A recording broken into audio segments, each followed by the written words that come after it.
मेरे प्यारे देशवासियों नमस्कार। मेरे देश के कोटि कोटि अन्नदाताओं को मेरा सादर प्रणाम। आज मैं आप सभी किसान भाइयों और बहनों के लिए एक बहुत ही महत्वपूर्ण, भरोसे से भरी और उत्साह देने वाली जानकारी लेकर आया हूं। ये सिर्फ एक साधारण सूचना नहीं है, बल्कि करोड़ों किसानों की उम्मीदों से जुड़ी हुई खबर है। अगर आप भी प्रधानमंत्री किसान सम्मान निधि योजना के लाभार्थी हैं, तो ये संदेश आपके लिए बेहद महत्वपूर्ण है। इसलिए इस जानकारी को अंत तक ध्यान से जरूर सुनिए, क्योंकि 22वीं किस्त को लेकर अब स्थिति काफी हद तक स्पष्ट हो चुकी है और उससे जुड़ी कई बड़ी बातें सामने आ चुकी हैं। मेरे किसान भाइयों और बहनों, जब भी देश का बजट पेश किया जाता है, तो पूरे देश की निगाहें उस पर टिकी होती है। हर वर्ग ये देखना चाहता है कि सरकार उनके लिए क्या नया करने जा रही है। लेकिन इस बार बजट में कृषि क्षेत्र के लिए लगभग 18 लाख करोड़ रुपए का बड़ा प्रावधान किया गया है। ये सिर्फ एक आंकड़ा नहीं है, बल्कि ये इस बात का संकेत है कि देश की सरकार किसानों को मजबूत और आत्मनिर्भर बनाने के लिए पूरी तरह प्रतिबद्ध है।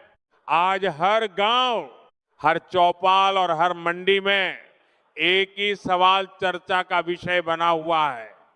प्रधानमंत्री किसान सम्मान निधि योजना की 22वीं किस्त कब आएगी?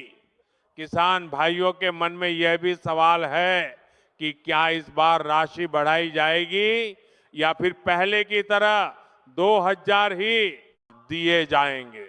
मैं आपको स्पष्ट शब्दों में बता देना चाहता हूं कि योजना के नियमों के अनुसार अभी प्रति किस्त 2000 ही निर्धारित है और फिलहाल उसी राशि को किसानों के खातों में ट्रांसफर किया जाता है। यानी इस बार भी लाभार्थियों को 2000 की ही किस्त मिलने की संभावना बताई जा रही है। हालांकि कई बार सरकार भविष्य में किसानों की आय बढ़ाने के लिए नई घोषणाएं भी करती रही है। इसलिए आगे आने वाले समय में बदलाव की संभावनाओं से भी इनकार नहीं किया जा सकता। भाइयों और बहनों, पहले ऐसा समय था जब किसानों को अपनी ही सहायता राशि पाने के लिए सरकारी दफ्तरों के चक्कर लगाने पड़ते थे। छोटी छोटी गलतियों के कारण भुगतान महीनों तक अटक जाता था। लेकिन अब व्यवस्था पूरी तरह बदल चुकी है।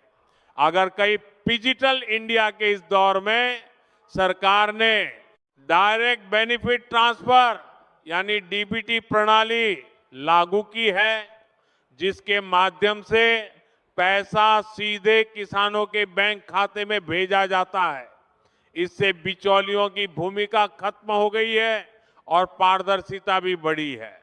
सरकार का साफ कहना है कि जिन किसानों ने अपनी ई-केवाईसी पूरी कर ली है, जिनका बैंक खाता आधार से लिंक है और जिनकी भूमि का सत्यापन सही तरीके से दर्ज है, उन सभी पात्र किसानों को इस योजना का लाभ बिना किसी परेशानी के मिल सकता है। इसलिए अगर आपने अभी तक अपनी ई-केवाईसी पूरी नहीं करवाई है, तो तुरंत अपने नजदीकी कॉमन सर्विस सेंटर या कृषि सेवा केंद्र पर जाकर इसे पूरा करवा लें। मेरे किसान साथियों, प्रधानमंत्री किसान सम्मान निधि योजना का उद्देश्य सिर्फ आर्थिक सहायता देना नहीं है, बल्कि किसानों को आत्मनिर्भर बनाना भी है। इस योजना के तहत देश के करोड़ों किसानों को हर साल 6000 की सहायता दी जाती है, जो 3 बराबर किस्तों में यानी 2000 करके सीधे उनके बैंक खातों में भेजी जाती है।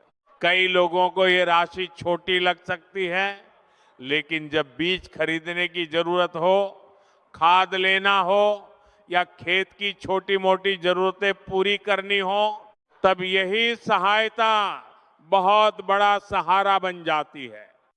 यही कारण है कि आज देश के करोड़ों किसान इस योजना से जुड़े हुए हैं और इसका लाभ उठा रहे हैं।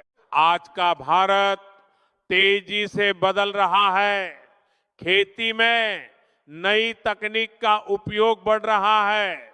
ड्रोन तकनीक के माध्यम से फसलों पर दवा और उर्वरक का छिड़काव आसान हो गया है। बेहतर बीज किसानों तक पहुंचाए जा रहे हैं। उर्वरकों पर सब्सिडी दी जा रही है ताकि लागत कम हो और उत्पादन बढ़ सके। सिंचाई परियोजनाओं का विस्तार किया जा रहा है ताकि हर खेत तक पानी पहुंच सके।